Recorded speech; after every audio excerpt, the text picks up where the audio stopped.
with our defense and what we had to do, game-winning interceptions, going through Big Ben, Tom Brady, and Cam Newton to win a Super Bowl, I don't think it was a tougher route.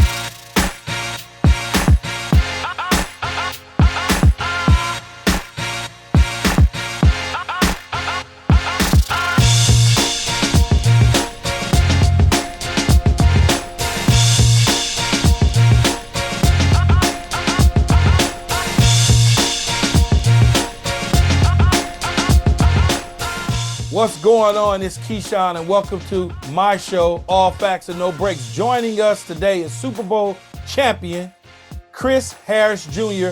of the Denver Broncos and the Los Angeles Chargers. First off, thanks, Chris, for joining the show. But I want to bring up this retirement, man. You 12 seasons, long seasons in the National Football League, but you finally decided to bronze those cleats. When did you know it was time to walk away? Yeah. Oh man, when they wouldn't sign me, man, you just try to get ready to make that transition from corner to safety, and I never got a chance to do that. Right, that's probably one of my biggest, kind of regrets. Everybody kind of has.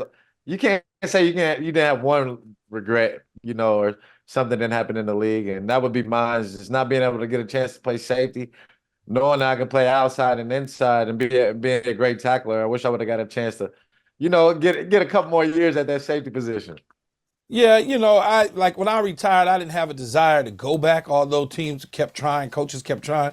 I didn't have a desire at all. Once I was done, I was done. But you recently said that you would reconsider unretiring if you had the opportunity to play along with the Chiefs, the Eagles, or the Texans.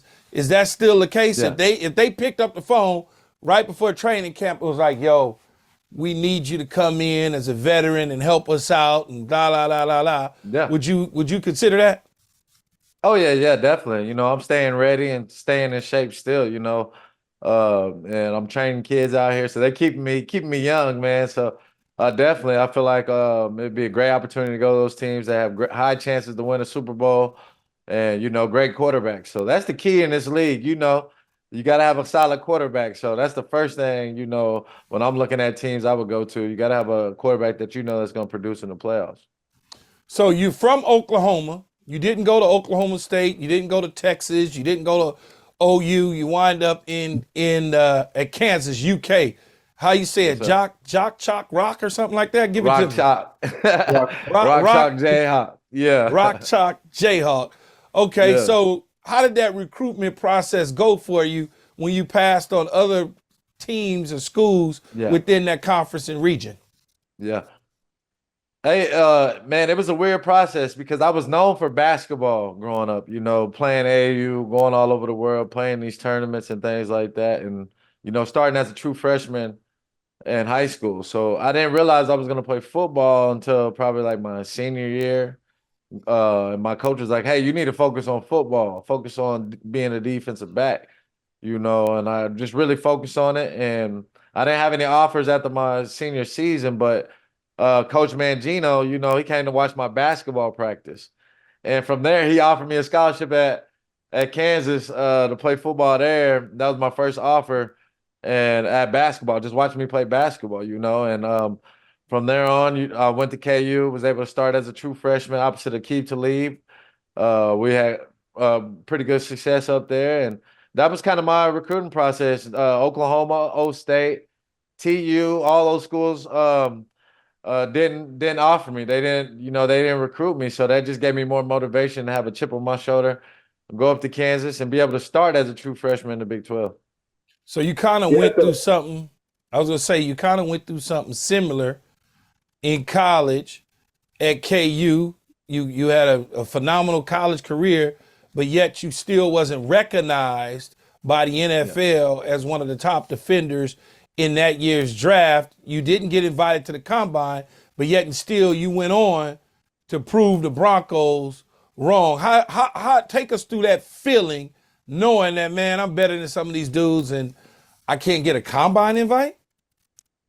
Yeah, you would think with over 40 starts in the Big 12, I faced Jeremy Maclin, Jordy Nelson, Michael Crabtree, Dez Bryant. Like, I went against those guys all throughout my career. So It just I was furious, kid. I was furious. Not being able to get that opportunity to go to the combine or even Senior Bowls. And it was a bad year to come out really because we had a lockout, so there was no communication at all past the draft. Usually after the draft, you have undrafted to get picked up that same day, right? They fill out their undrafted team.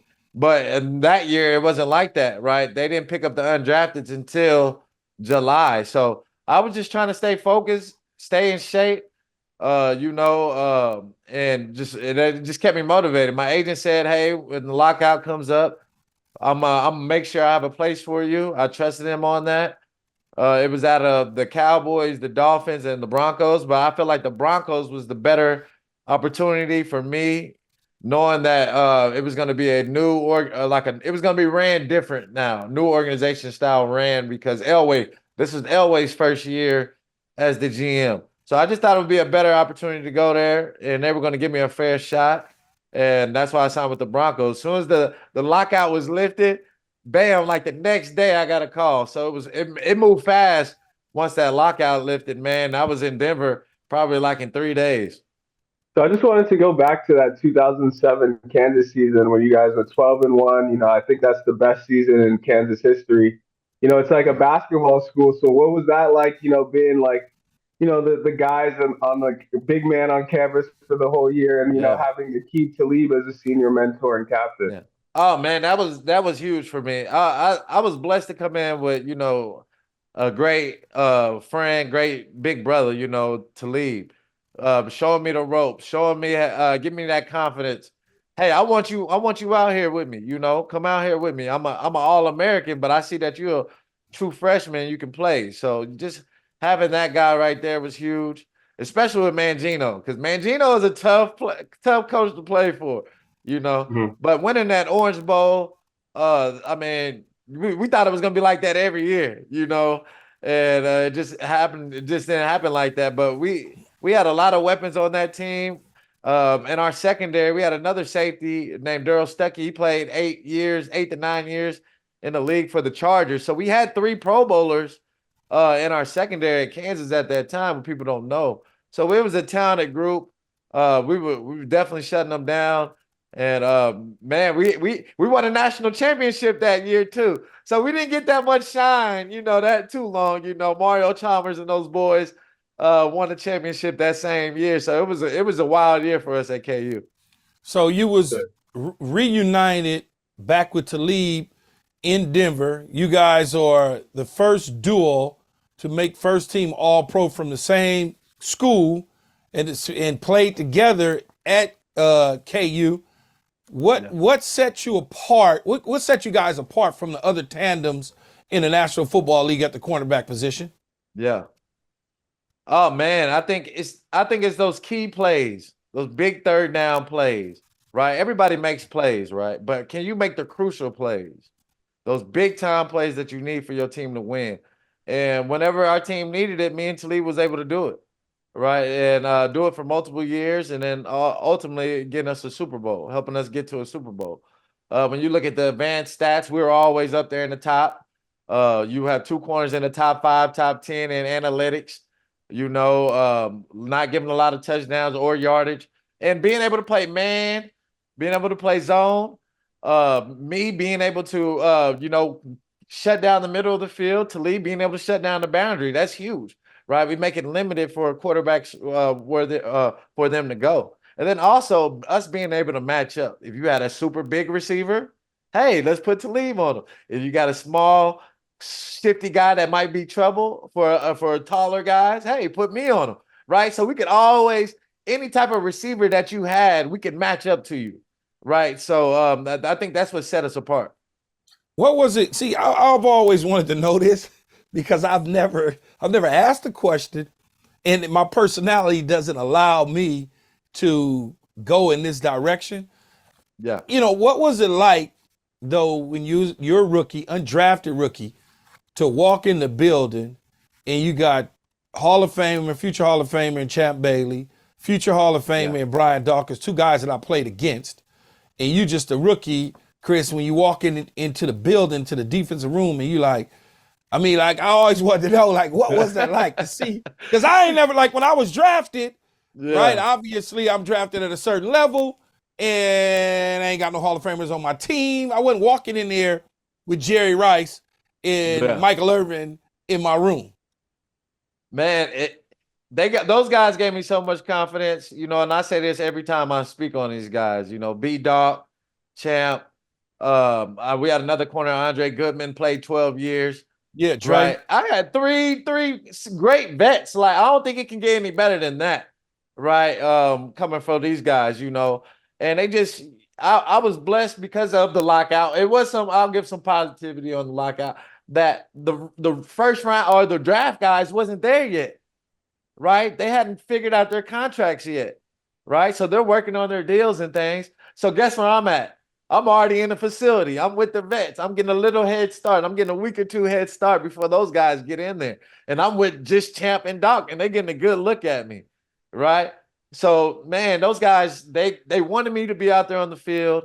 When you have a guy telling Dennis Allen, the DB coaches, Ron Miles, and those, hey, we want this guy out here on the field with us. That's all the confidence you need as a young player, man. And shout outs to those guys, man. There was nothing better than the situation that I could come in. So when Peyton Manning arrived after your rookie season, how did he change the culture out there? Was it, and also, Yeah. what was it like going against, one of the greatest of all time in practice every day? Man, I think we were moving. I think really it started that first year, in 2011, winning a playoff game at home, even though we had Tebow that year, that kind of started it, right? Kind of started that momentum. And defensively, we were moving in the right direction by the time Payton got there. But Payton, when he came, he just completely changed the offense. It's his show. Practice was definitely turned up every day, because we're competing against, Payton. We want to go out there and prove that we can pick him off and get that respect. So it was always great. Payton helped me be able to get out my breaks even faster, right? Because I understood that Payton was about timing. He was going to try to fit that ball there, at the exact time that he expects you to be out the break, right? If he expects you to run a 15-yard dig, 20-yard dig, you better run a 20-yard dig. It's going to hit you in the chest, right? And then he also showed me, gave me more advancement on my disguise, right? Because this guy is always calculating what you're doing. And me being in the middle of the field a lot versus him, he's always looking at the nickel for his defense to figure out what defensive scheme they're in. So it taught me how to move around, scheme. And if I could trick Peyton Manning, I can damn sure go trick Phillip Rivers, right? So that was kind of my motive and how he helped me improve as a player. You got any stories, like any dope Peyton Manning stories? Oh, man. I got some good stories. I don't want to embarrass him, man. But, man, Peyton was just such a perfectionist, right? I mean, this guy, if we knew it was going to rain and be snowy, this guy's already putting his hand in the cold, buckets of cold, ice in his hands, trying to make it feel more game-like as much as possible. But that's one good story I can say about him. Other ones, man, I don't think he want us to tell them those. I get it. So you had 9 great seasons, 4 Pro Bowls in Denver. You obviously Super Bowl 50. You guys took care of business against the Carolina Panthers. Man. You had this no-fly zone secondary with you, Talib, Brian Roby, and I'm Bradley Roby, and I'm missing somebody. TJ Ward, Darian Stewart. TJ Ward, Yeah. and Stu. Like, where you think that defense goes down? Obviously, it ain't close to my defense in Tampa, but where do you think your defense go down in terms of the history of the NFL? I think we got to put them in different categories, right? Different eras, right? And the modern era of the 20s, 20,000s, right? We would say our defense for sure, right? Because we're in the era now. You can't illegal touch. You can't be super physical as y'all could be with the Bucks or the Ravens, right? The game's wide open, and we feel like with our offense, there's no Super Bowl champion team that had to win a Super Bowl with the offensive production that we had, right? And you can go look that up with our defense and what we had to do, game-winning interceptions, going through Big Ben, Tom Brady, and Cam Newton to win a Super Bowl. I don't think it was a tougher route. So that's why I always put us up there. Being able to have dogs up front, D-line, pass rushers, fast linebackers with Danny Trevathan and Brandon Marshall that can cover, stop the run, and just be all over the field, intelligent. And then the secondary, no weaknesses really at any position. So that's why I put us up there, man. I know everybody loves the Bucks, the Ravens, Man, but you got to put us up there, man. Man, we the HR ass alive, man. Oh man, and we didn't even throw the ball every down. Y'all had D. DeMarcus Ware and Von Miller coming off the edge, y'all in the secondary, and y'all had defense. For sure, y'all had crazy D. Yeah, I'm a Panthers fan, Chris. So I'm a bit of a hater. So, but I'm a fan of you. But yeah, that was a rough year for us. We thought we were gonna get it done, but no. How difficult was it going up against Cam and trying to rattle him or get to him or whatever it was that you needed to do to prove a point? Honestly, we weren't really too worried about Cam as much, right? We were worried about their running game and being able to stop Stewart. They had 3 running backs at that time were just tough, right? And they were running all through Arizona. And we just faced Big Ben and Tom Brady. So in our eyes, we're not going to face better receivers than those guys, than Gronk, AB, or, they had another receiver, Martavius Bryant, right? We're not going to face better receivers than we just faced in the AFC. So honestly, we just knew we had to stop the run game. We could not let these guys run all over us like they did the Cardinals. Being able to make this team be one-dimensional, make Cam Newton beat us with his arm, even though he could throw, right? He could still make throws. But we didn't feel like if they didn't have the run game, we didn't think they could beat us. At what point of the season did you know it was riding on your defense that year instead of Peyton Manning? Because a couple years before he won the MVP, but he was getting older. So what do you think? Yeah, man, Peyton got hurt early in the season. I think he had like plantar fasciitis. I think that's what it's called. Well, he felt like it was just needles under his foot. So anytime you have that and you're trying to play quarterback, that's hard anyways. Right, and especially when you're limited physical as athleticism as Peyton is, right, and you're older in his older time. So he's playing through some injuries, and we knew that defensively that we were going to have to win it on our side. We were going to have to be the best defense every week, and that was our goal. We felt like if we outplayed the other's defense on the other side, we were going to give ourselves a chance to win, and we had to score. Right, we figured that we got to find a way to score, set this team up, set our offense up close to get easy points. Now you talking about the backup? It was Brock Osweiler, right? Yeah, we had Brock. So when you look at we talk about quarterback position, you look at where the Broncos have been and where they're at now. They drafted Bo Nix with the 12th pick in the draft. Do you think Sean Payton, been around the program and whatnot, do you think Sean Payton has the answers for the Denver Broncos at the quarterback coaching position? Yeah. I mean, he's the best guy out there. He's supposed to be the quarterback guru. And, but I think I can I don't know how many quarterbacks he's actually guru, though. Only one I can remember is Drew Brees so far. Maybe you might have a little bit more history on that. Well, I mean, he gets the credit for finding Tony Romo. And he gets the credit for signing off on that. Mm-hmm. He didn't coach Tony when Tony became a starter. He saw him. What happens though in this league is, as you know, quarterback coaches, there's a lot of them that they tag with the guru label, like you're saying, and they only really coach one quarterback. Yeah, and they get a bunch of backups that play serviceable football when they get the opportunity to. Mm-hmm. And that's pretty much it. So you're going to see that. Yeah. I mean, Drew Brees is really the only one that Sean has had, but he had him for such a long time on a magical carpet ride.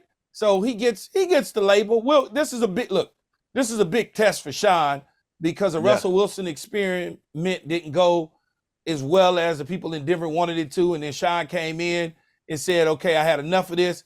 Now he gets one of his guys in there. So we'll see. We'll see. Right. We'll see what happens in that situation. I think Sean is a good fit for what they need right now, just because, I was there the whole time, Key, when it started, when the coaching carousel started, the quarterback. I had about 10 different quarterbacks right after Peyton almost, so we needed a guy like Bo Nix. We needed to have somebody that was young, that had fresh legs, that had some success in college to come in here and try to win this starting job. I would be pretty upset if this kid can't beat out Jared Stidham and what's the guy, Wilson from Zach Wilson. Zach Wilson. So I expect Bo Nix to beat those guys and be the starter week 1. So I'll be highly disappointed if he's not. And hopefully we can mold him and into playing like Drew Brees, being able to, Drew Brees was great over the middle. Bo Nix graded out great over the middle during his time at Oregon. So hopefully this guy can come in and be the guy. Russell Wilson, the experiment didn't work well. I don't think it was a good fit of them meshing together, because Russ needed a wide open offense and Sean Payton was trying to run a play action style offense and spread only when 2 minutes. And that's when Russ had more success. He needed that 2-minute type offense all first, second down, all through, in the first quarter. Right. So hopefully he can get that with the Steelers, but it just wasn't a good fit. And I think Bo might just be a coach that wants to mold a new young quarterback, and hopefully Bo fits well with him. You played 12 seasons in the National Football League. You've seen all type of receivers, right? You've seen Megatron. You've seen Larry Fitzgerald. You've seen DeAndre Hopkins. You're a dinosaur. You old. You got a chance to play against Justin Jefferson when they needed you to cover a tight end and Gronkowski. Which one of these guys gave you the most problem, and how do you judge wide receivers based on statistics or actual play? Oh, man, definitely play, because what a lot of people don't see is that, hey, this guy might only have 3 catches today, but he's been double teamed all game. Right. So they might not see that. He got a safety over top of him, and he got a receiver and a corner under him. So you got to watch the film. You got to go off a play, because stats can be misleading sometimes. And my toughest matchups, man, first coming in the league, Calvin Johnson, having to deal with him, having to deal with Antonio Brown. Of course, I think we played AB probably about 4 or 5 times, all tough matchups. Dealing with Keenan Allen in the division, always tough. Antonio Gates, he was a monster. Gronk, having to deal with Brady. And then I'll go with the new class, because those are kind of like the older guys. Because I was in a good era, though, because I got to see Randy Moss, T.O., all the kind of older guys, and then I also see these new guys. And I can't skip Tyreek Hill, going against him, seeing how he's developed. When he first came in the league, he struggled running routes. He could barely get off the line, and seeing now he's unstoppable to press now, right? So just seeing his development.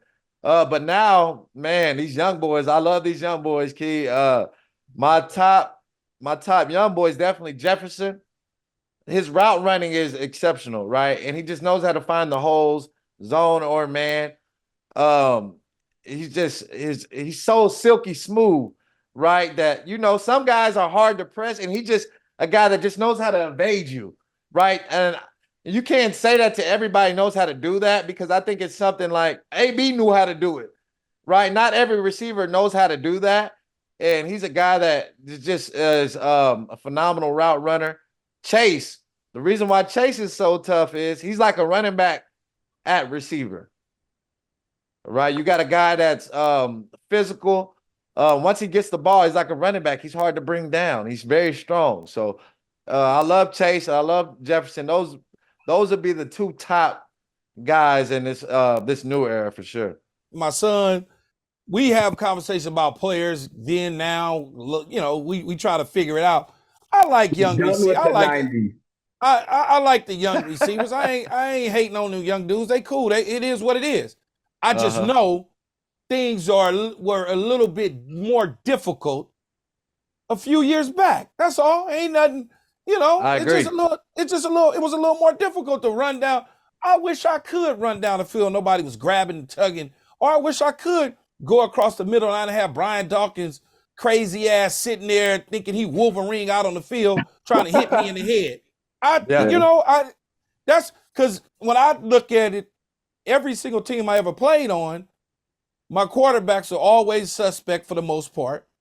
Then on top of that, every time I lined up, I had a future Hall of Fame corner or a perennial Pro Bowl corner opposite of me, following me everywhere I went.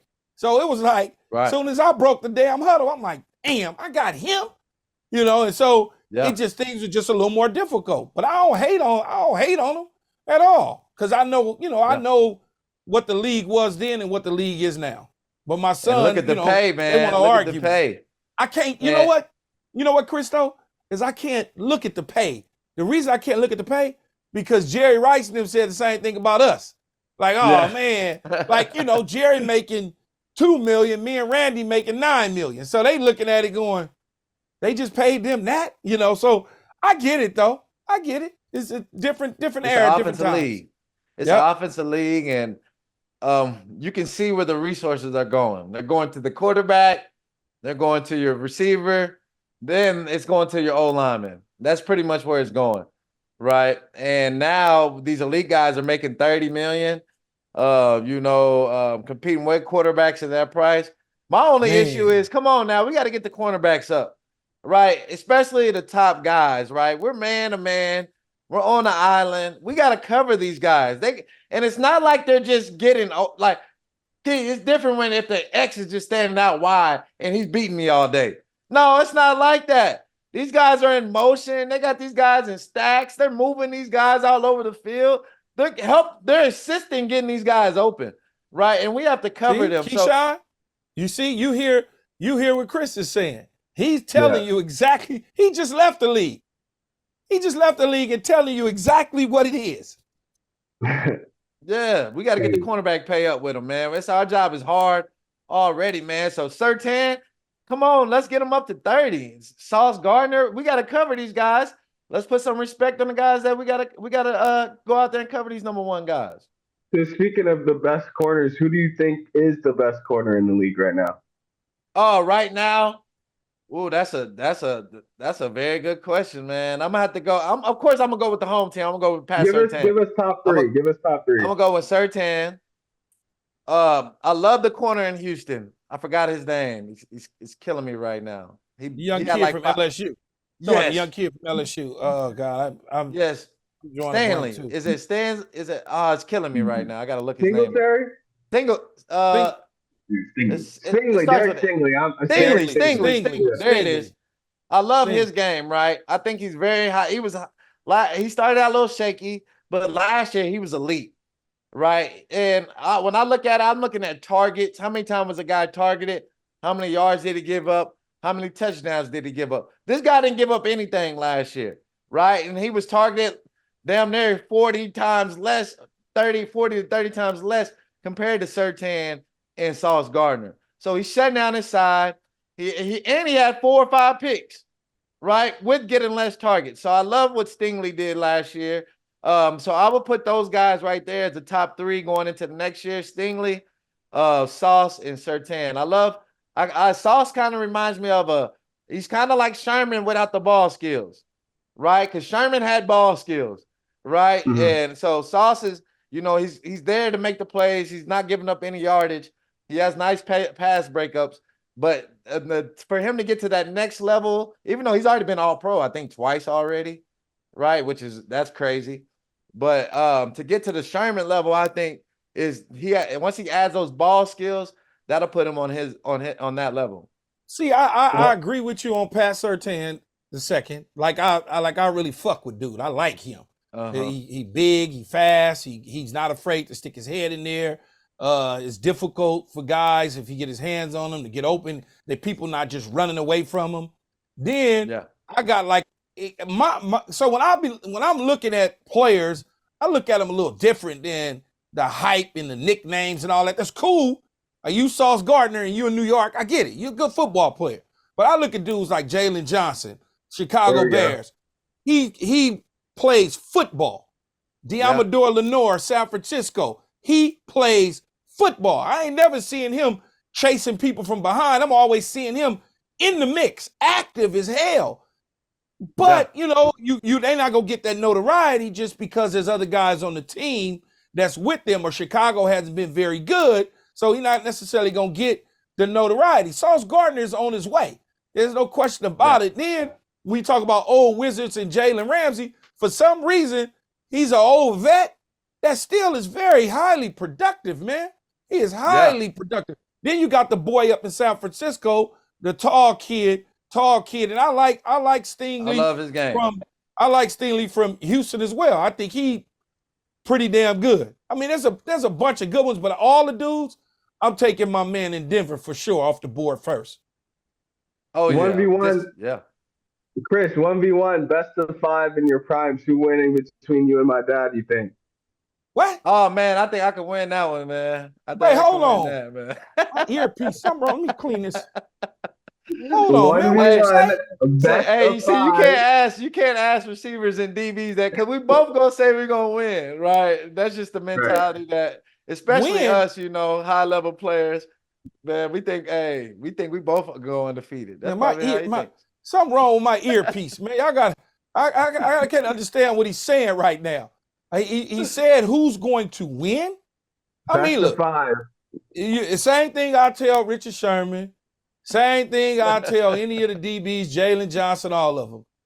What are we talking about here? Are we talking about for the money? Are we talking about a hitch route?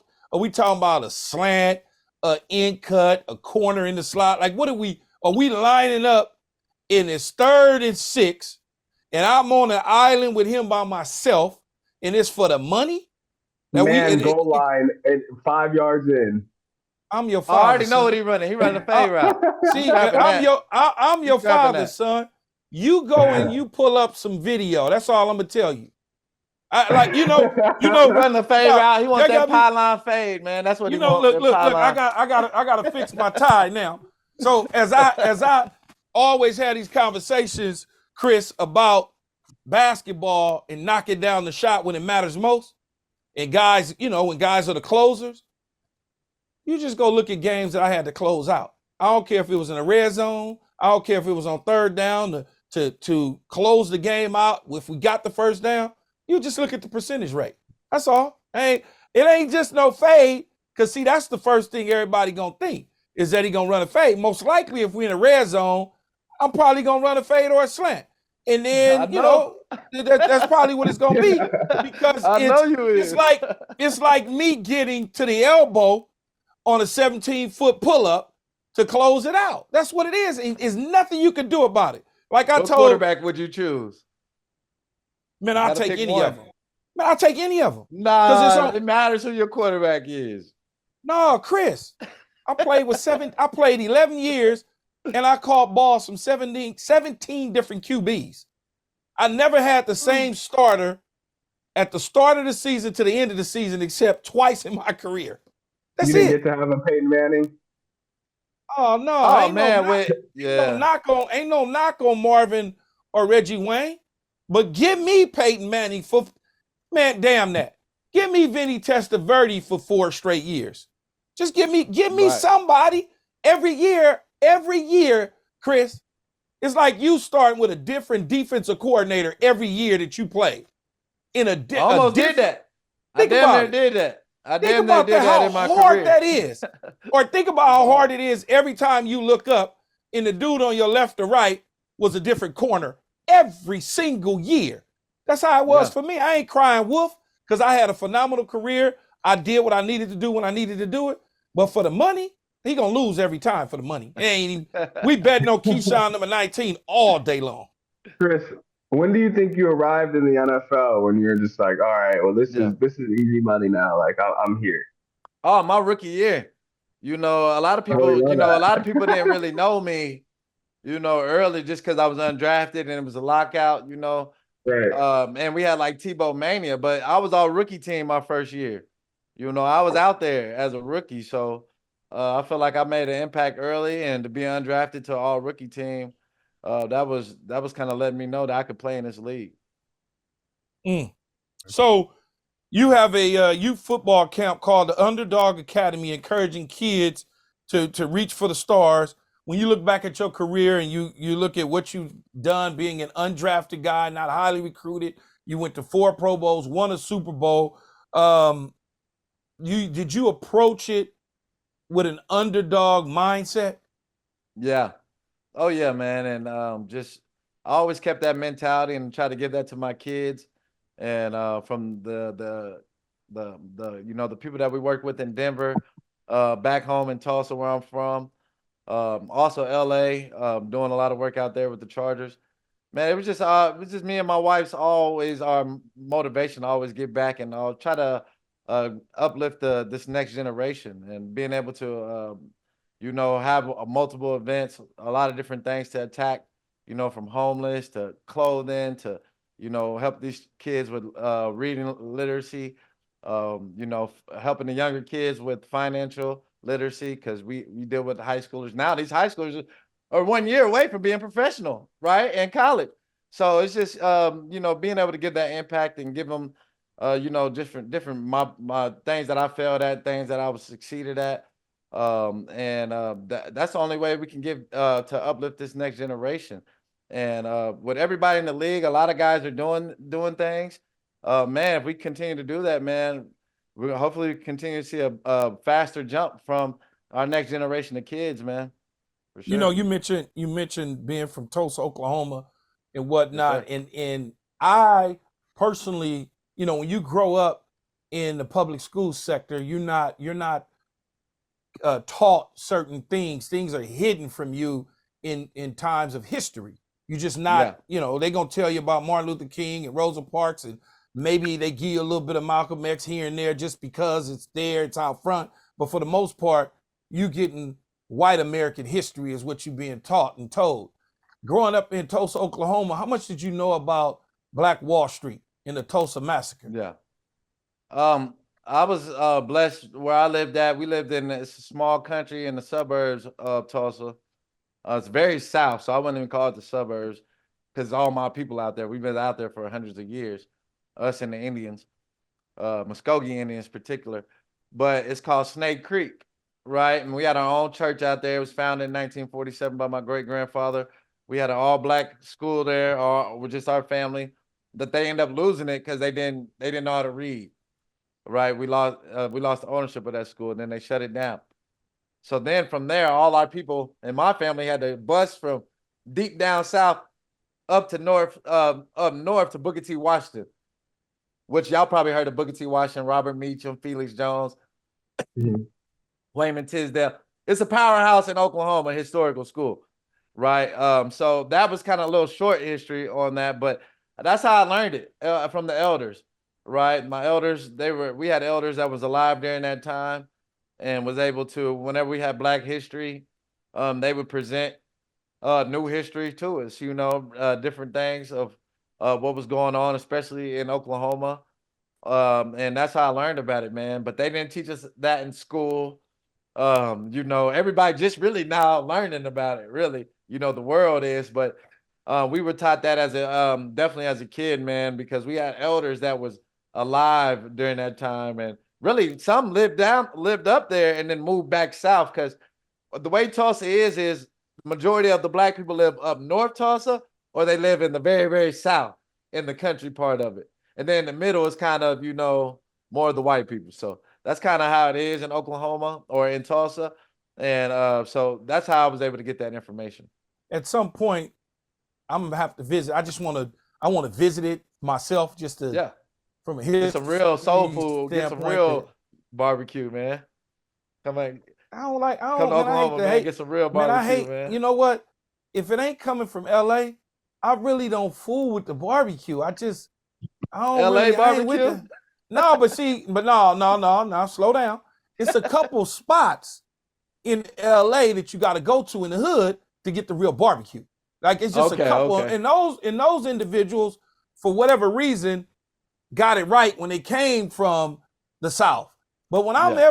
when I'm in Kansas City and Oklahoma, remember Keyshawn, where were we at? Alabama or something? When we went down to We Alabama to were, get barbecue, I think we where were were in we? We were Clemson. somewhere. Clemson. Yeah, we're like the South South Carolina. I just ain't. I don't like all that stuff. I don't like that barbecue like that though. I don't. No, man. Chris, Chris, I ain't really rocking with it. You so gotta come Chris, try Tulsa, man.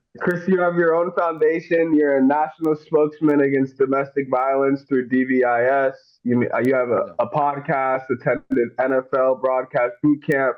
So what's next for you? Yeah, I just did that boot camp, man. That was a good opportunity to go out there and, do television, do play-by-play games, play-by-play radio, doing all different types of things in the media. And it was a great experience, I think I did pretty good at it. And now it's just, just waiting for the opportunities to come. Continue to do I'm doing a show with the Broncos now, or on the Believe Network over the Broncos now. But just continue to continue to practice, right? And prepare myself for being able to go on TV and give articulate answer and be able to break down the game into an elementary form where everybody gets it, right? And that's what I'm just working on and just continue to practice. And it's not like quarterbacks. Quarterbacks, they just open up the floodgates for them, and they can just walk right into the next career. We got to kind of work at it. We got to perfect it. We got to improve and practice at it. And that's what I'm doing now. And enjoying my time with my kids. I got 5 girls now, coaching them softball and basketball and soccer. So staying active with them this summer and just practicing, getting ready. And whatever opportunities come this year. Was LA too much for you? You had to get back to Oklahoma. Is that where you reside, in Oklahoma or Denver? No, I'm in Dallas, man. I'm in Dallas, Texas. I'm about 2. You can't. It's hard to live at home with your fam.